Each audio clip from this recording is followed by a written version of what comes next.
प्रिय छात्रों, हिंदी के इस शिक्षण सत्र में आपका हार्दिक स्वागत है। आज हम काव्यखंड के अंतर्गत कबीर खान द्वारा रचित कवित्त शीर्षक कविता का अध्ययन करेंगे। आपके पाठ्यक्रम में कबीर खान द्वारा रचित एकमात्र कवित्त संकलित है। प्रस्तुत कवित्त में कवि ने गोचारण से गायों ग्वाल बालों के साथ वापस लौटते हुए श्री राम की छवि का मनोहारी चित्रण किया है। छंद देखें। चूंकि कवित्त है तो इसे भी आप गुनगुना सकते हैं, तो चलिए इसे गुनगुना लेते हैं। गोरज बिराजे भाल लह लही बन माल, आगे गैया पाछे ग्वाल गावे मृदु बानिरी। तैसी धुनी बांसुर की मधुर मधुर जैसी, बंक चित मनि मंद मंद मुस्कानिरी। कदम बिटप के निकट तटनी के तट, आटा चढ़ी चाही पीत पट फहरानिरी। रस बरसावे तन तपनी बुझावे नैन, प्राणनी रिझावे वह आवे रस खानिरी। रस बरसावे तन तपनी बुझावे नैन, प्राणनी रिझावे वह आवे रस खानिरी। यहाँ पर संकेत गोरज बिराजे डाट डाट रस खानिरी पूर्ण विराम कर दें। फिर संदर्भ प्रथम भाग के अनुसार ही लिखें। जहाँ आपने सवैया लिखा है वहाँ कवित्त कर लें। प्रसंग प्रस्तुत काव्य पंक्तियों में कवि ने सायंकाल में श्री कृष्ण के गोचारण से लौटते समय के उनके सौंदर्य का अत्यंत मनोहर चित्रण किया है। कठिन शब्दों का अर्थ देख लें। गोरज गाय के पैरों से, गाय के खुरों से उड़ने वाली धूल। बिराजे माने सुशोभित होना। भाल माने मस्तक। लहलही, लहलही माने शोभायमान। बनमाल, वन के पुष्पों की माला। प्रायः श्री कृष्ण को बैजंती के पुष्पों की माला बहुत प्रिय थी। पाछे माने पीछे। ग्वाल माने ग्वाल वाले। मृदु माने मधुर। बाण माने वाणी। बंक, यहां पर जो बंक शब्द है इसका अर्थ होगा सुंदर। चितवन, देखने की अदा, दृष्टि। मुस्कान, मुस्कुराहट।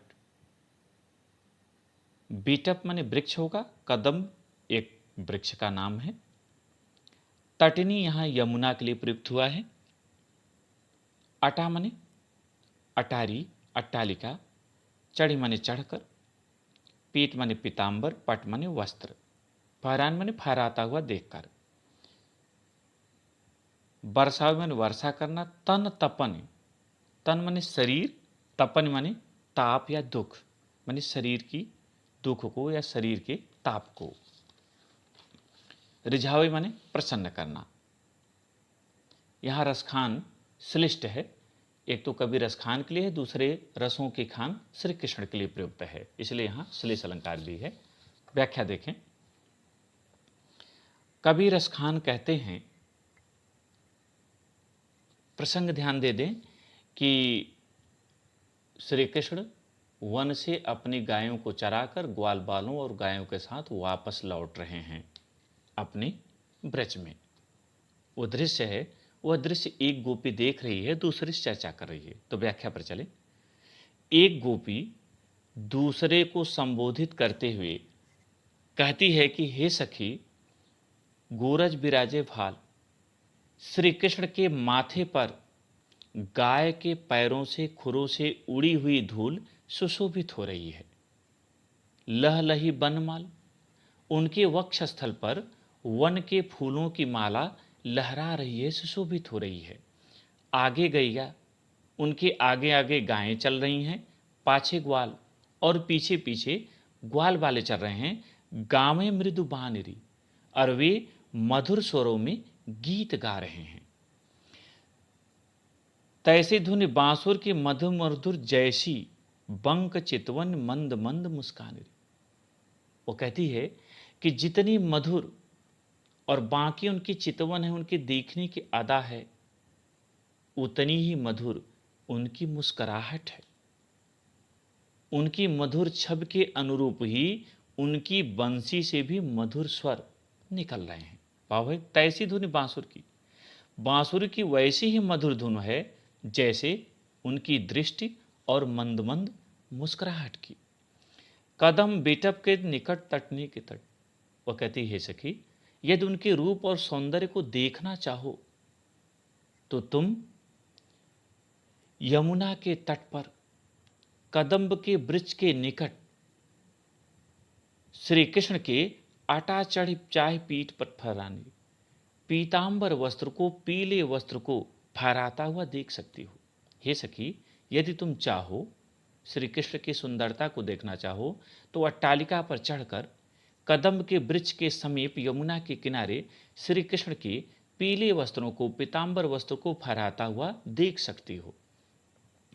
रस बरसावे तन तपन बुझावे नयन, वह कहती है कि वे रस की खान हैं और रस की वर्षा करते हुए तन तपन, शरीर की तपन को बुझाते हुए नयन प्राणन रिझावे, नेत्रों और प्राणों को मोहित करते हुए, प्रसन्न करते हुए आवे रस खानरी, इधर ही चले आ रहे हैं। रसों की खान श्री कृष्ण इधर ही चले आ रहे हैं। पूरा अर्थ फिर से देख लें। एक गोपी दूसरी से कहती है कि हे सखी, श्री कृष्ण के माथे पर गाय के खुरों से उड़ी हुई धूल सुशोभित हो रही है। उनके वक्षस्थल पर वन के फूलों की माला सुशोभित हो रही है। उनके आगे आगे गायें चल रही हैं और पीछे पीछे ग्वाल बाल चले आ रहे हैं। वे मधुर स्वरों में गा रहे हैं। जितनी मधुर उनकी बंसी की धुन है, बांसुरी की धुन है, वैसी ही उनकी चितवन है, देखने की अदा है, और वैसी ही मधुर उनकी मंद मंद मुस्कुराहट है। यदि तुम उन्हें देखना चाहो तो अट्टालिका पर चढ़कर यमुना के तट के समीप कदम के वृक्ष के पास उनके पीतांबर वस्त्र को फहराता हुआ, उड़ता हुआ देख सकती हो। वो कहती है सखी, श्री कृष्ण रस की वर्षा करते हुए शरीर के उष्णता को, विरह को शीतल करते हुए, नेत्रों और प्राणों को प्रसन्न करते हुए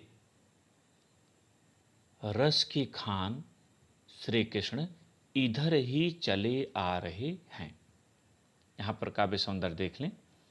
पहला, प्रस्तुत पंक्तियों में कवि ने श्री कृष्ण के सौंदर्य का सजीव चित्रण किया है। दूसरा रस श्रृंगार है। तीसरा छंद यहाँ कवित्व है। चौथा अलंकार अनुप्रास, पुनरुक्त प्रकाश एवं श्लेष है। अनुप्रास तो आप देख ही लेंगे कहाँ कहाँ है। पुनरुक्त प्रकाश यहाँ मधुर मधुर दो बात आया और दोनों बार आने पर भी अर्थ में अंतर है, तो इसलिए यहाँ पुनरुक्त प्रकाश है। श्लेष, रसखान शब्द यहाँ श्लिष्ट है, वह कभी रसखान के लिए भी है और रसों की खान श्री कृष्ण के लिए भी है, इसलिए यहाँ अनुप्रास, पुनरुक्त प्रकाश एवं श्लेष। भाषा ब्रज, शैली मुक्तक, गुण माधुर्य और शब्द शक्ति, अभिधा एवं लक्षणा। प्रिय छात्रों, मुझे उम्मीद है कि आपको रसखान का यह भाग समझ में आ गया होगा।